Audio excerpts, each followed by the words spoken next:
Welcome to M24 news.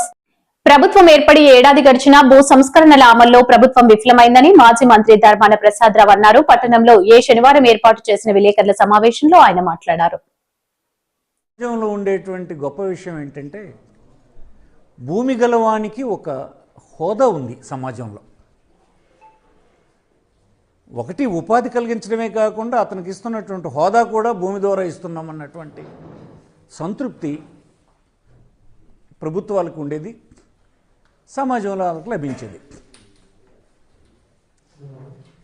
ఈ నేపథ్యంలో ఇచ్చినటువంటి భూమి 52 నుంచి 54 వరకు ఇచ్చినటువంటి భూమి గలవారుగా వారి హోదాలను పెంచడానికి ప్రభుత్వం భూమి పంపిణీ చేస్తుంటే వాళ్ళు భూమి అమ్మేస్తుండేవారు. ఇంత చైతన్యం అన్నాడు లేదు.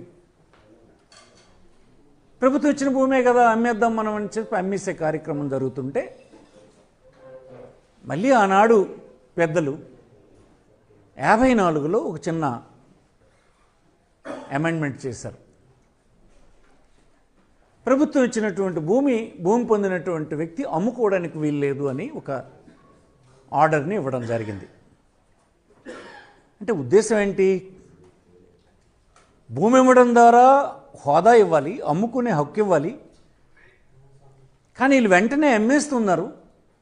వీళ్ళలో ఉండేటువంటి నిరక్షరాస్యత, పేదరికము, ఆనాడు సమాజంలో ఉండేటువంటి పెత్తందారుల తాలూకా ప్రభావం వలన భూమి ఎవరి దగ్గర ఉండడం లేదు కనుక మనం ఈ నిబంధన పెడదామని చెప్పి ఆ నిబంధన పెట్టి ఆపడం జరిగింది.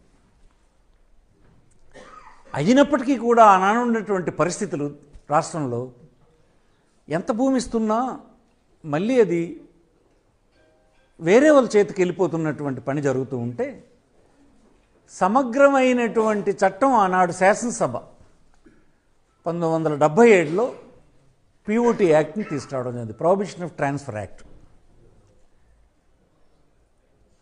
ఈ ట్రాన్స్ఫర్ యాక్ట్ ఏం చెప్తుందంటే సెక్షన్ 1లోనే చెప్తుంది ఎలాంటి క్రయ విక్రయాలు దీంట్లో చెల్లవు, నల్ అండ్ వైడ్ అని చెప్పేసింది. ఆ వెళ్తూ ఈ రాష్ట్రంలో ఉండేటువంటి పేదవాళ్ళకి ఇచ్చిన భూమి ఒకవేళ ఎవరైనా దౌర్జన్యం చేసి లాక్కున్నా క్రయ విక్రయాలు జరగవు, సరే కదా. మళ్ళీ అది ప్రభుత్వం దృష్టికి వస్తే ప్రభుత్వం దాన్ని తీసుకుని మళ్ళీ ఆ లబ్ధిదారుడికి మళ్ళీ పట్టా ఇచ్చేటువంటి ఏర్పాటు ఆ చట్టంలో పెట్టడం జరిగింది, ప్రొహిబిషన్ ఆఫ్ ట్రాన్స్ఫర్ యాక్ట్లో.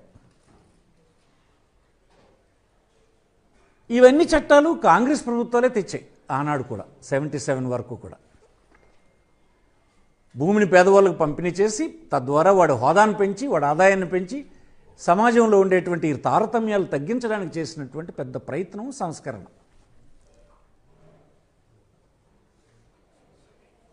తరువాత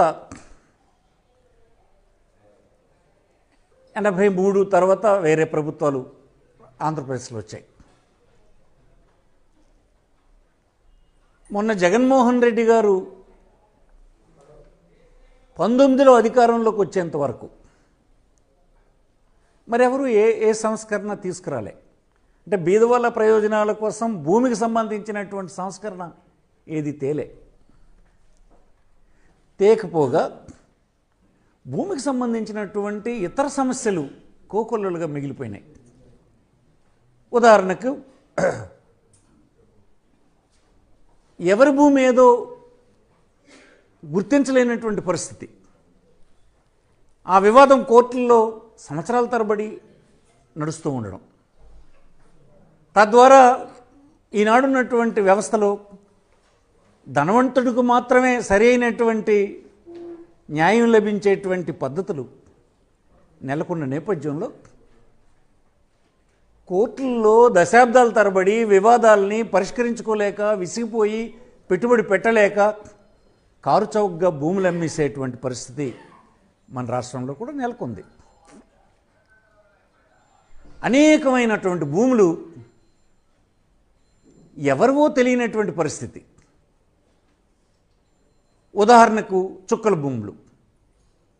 ఏమిటి చుక్కల భూములు?